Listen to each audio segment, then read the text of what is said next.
Bonjour la belle diaspora, bonjour YouTube, j'espère que vous vous portez toutes bien mes belles. Et pour celles qui sont nouvelles, soyez les bienvenues, installez-vous. Ici, je me suis donné pour humble mission d'encourager, de booster la femme qui vit dans la diaspora, celle-là même qui a pris la ferme décision de réussir sa vie loin de chez elle. Parce que par expérience, je sais que ce n'est pas évident de réussir loin de chez soi. Et aujourd'hui, nous allons parler de 3 compétences liées à la communication qui nous est impératif de développer quand nous sommes dans la diaspora. Et je vais vous dire pourquoi je parle de ces 3 compétences. J'en parle parce que venant du continent où je viens, nous avons certaines cultures. Et ces cultures ne nous aident pas beaucoup quand nous sommes dans la diaspora. Elles ne nous aident pas beaucoup. Parce que je prends juste un exemple. Chez moi, quand tu parles à un adulte, tu dois baisser les yeux. Tu ne dois pas avoir un certain franc-parler. Tu dois faire semblant que tu n'es pas là. Tu dois presque t'effacer. Et ça, c'est la culture forte de plusieurs pays en Afrique. Et quand nous arrivons où nous sommes, où je suis, et pour celles qui sont en Occident, je vous assure que ce n'est pas facile. Ce n'est pas facile de trouver un travail. Ce n'est pas facile de négocier quoi que ce soit. Ce n'est pas facile de se présenter comme une personne qui est assertive, qui est proactive. Ce n'est pas facile de se présenter comme une femme qui est intègre, parce que cela, chez certaines personnes, est la démonstration que tu manques d'intégrité. C'est pour ça que je souhaite vous en parler. Et dans quel cadre est-ce que je souhaite vous en parler? C'est parce qu'il y a des choses qui ont changé pour la belle diaspora. Oui, notre ligne directive n'a pas complètement changé, mais elle s'est spécifiée. Pour celles qui me suivent depuis quelque temps, vous avez constaté que je vais sur le terrain. J'ai rencontré des femmes dans la diaspora depuis le mois de juillet. Je parle beaucoup avec les femmes parce que je souhaite comprendre quels sont les besoins. Quels sont vos besoins? Qu'est-ce qui vous intéresse le plus? Qu'est-ce que vous voulez entendre? La communauté grandit petit à petit et je suis déjà très contente, mais je pense que nous devons prendre une orientation qui sera effective et efficace pour nos propres vies. Et cette orientation, elle est professionnelle. Elle est professionnelle, mes belles. Nous allons parler de carrière. Nous allons parler de comment développer des carrières puissantes quand nous sommes dans la diaspora. Nous allons aussi parler d'entrepreneuriat pour celles qui sont en entrepreneuriat.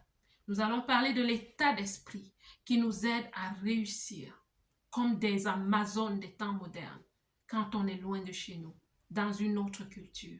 Nous allons avoir des résultats. Nous allons transformer nos vies. Parce que j'ai compris que de tout ce que les femmes disaient, le nœud du problème était le manque d'un pouvoir d'achat, le manque d'une puissance financière, le manque d'une stabilité financière, d'une liberté financière. Et c'est là où le bas blesse.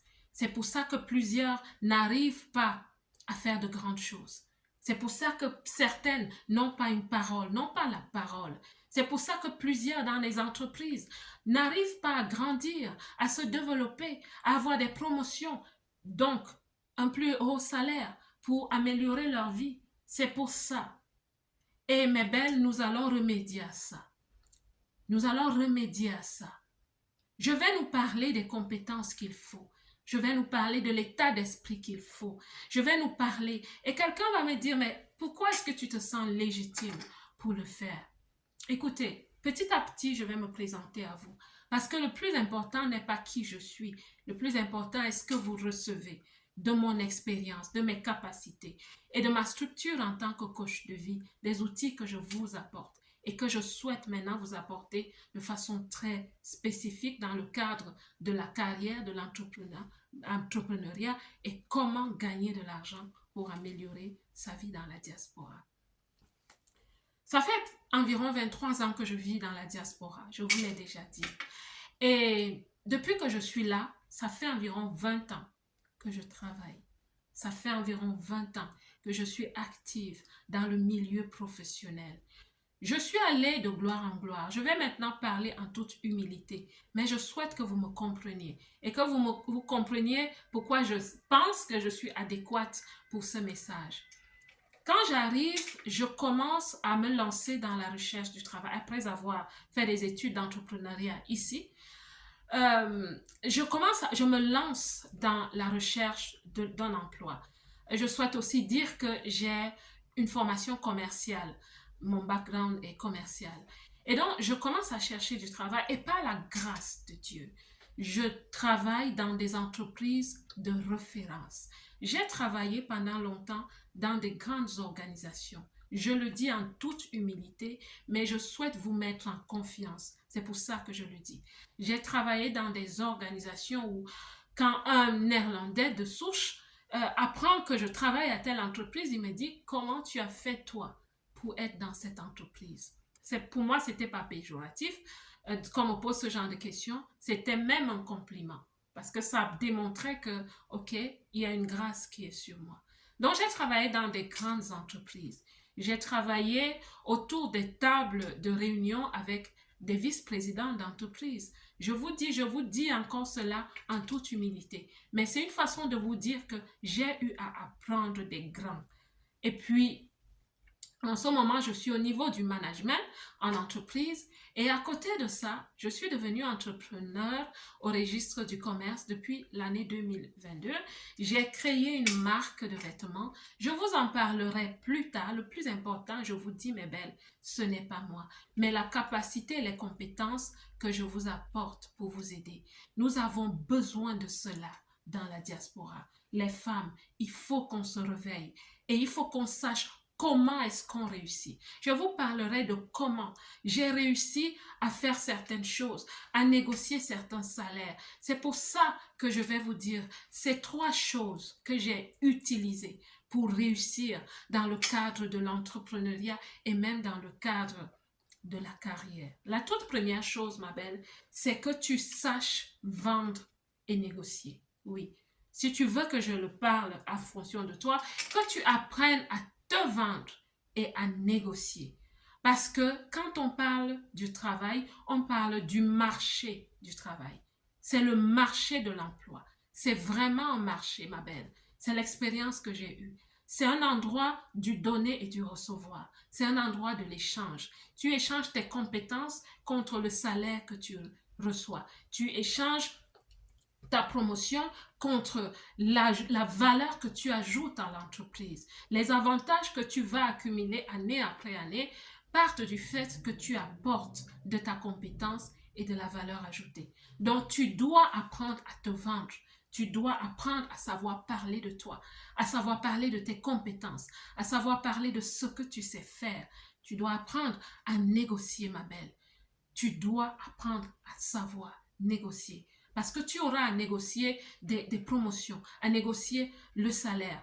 J'ai rencontré beaucoup de femmes, je vous assure, avec des compétences, avec des diplômes, mais qui font 10 ans dans un poste sans augmentation, sans promotion. Non, c'est une compétence que tu ne vas pas apprendre seulement dans cette vidéo, mais je lance comme ça des graines pour que tu comprennes que c'est des compétences que nous devons développer. La deuxième chose, la deuxième compétence de communication que je te conseille de développer, ma belle, c'est d'apprendre à communiquer ce que tu as dans ton cœur. Plusieurs d'entre nous sont très émotionnels. Et même au travail, on est émotionnel. On se plaint de ce qu'on nous a fait, ce qu'on nous a dit, pourquoi on ne nous traite pas bien, pourquoi on ne... Ma belle, ce n'est pas comme ça qu'on communique en entreprise. Quand tu es en entreprise, tu communiques avec les faits. Quand tu négocies avec les faits, avec les chiffres, avec les faits, avec une documentation. Être professionnel, c'est se baser sur les faits de façon chronologique ou alors des faits marquants. Les faits qui ont marqué ta contribution. Tu négocies par exemple avec ton patron, tu vas parler des faits au niveau chronologique. Quand je suis entrée, monsieur, j'ai fait ceci, j'ai apporté ceci. Vous voyez le changement que j'ai apporté, l'innovation que j'ai apportée, les idées que j'apporte, ce que j'ai conçu, les projets que j'ai initiées et qui ont bien abouti, vous voyez que j'apporte de la valeur, les faits. Ou alors, les faits marquants. Vous savez, à telle époque, ceci s'est passé dans l'entreprise, voici comment j'ai contribué. Savoir communiquer ce que tu as dans le cœur. Autour d'une table de réunion, ne pas être émotif. On ne m'a pas donné la parole, alors je vais me taire. Non. Tu dois savoir communiquer tes idées. Tu dois te préparer. Quand tu viens autour d'une table de réunion, tu dois savoir faire ces choses. Vous allez me dire, mais c'est des choses normales. Mais je vous assure, ce n'est pas normal pour tout le monde. C'est bien de partager ce genre de choses avec les gens. Et la troisième chose, la troisième compétence de communication que je t'encourage à développer, c'est parfois de savoir te taire et écouter. Garder le silence. C'est un signe de respect pour l'autre. C'est un signe que tu peux apprendre de l'autre. Et c'est un signe qu'autour de cette table de conversation, de réunion, de négociation, tu es là pour construire, pas pour détruire. Tu es là pour parler. Laissez l'autre parler. Le tennis relationnel de la conversation. L'autre parle, l'autre parle, tu parles. L'autre aura des objections à ce que tu dis. Ça ne doit pas t'énerver, ça ne doit pas te choquer. Tu dois l'écouter jusqu'au bout. Et quand tu reprends, tu pars de ce qu'il a dit et tu apportes ta répartie. C'est très important. C'est important que nous sachions communiquer quand nous sommes dans la diaspora. Quand nous arrivons dans une culture qui n'est pas la nôtre, nous devons apprendre à communiquer. Nous devons apprendre à communiquer de façon compétente et de façon efficiente.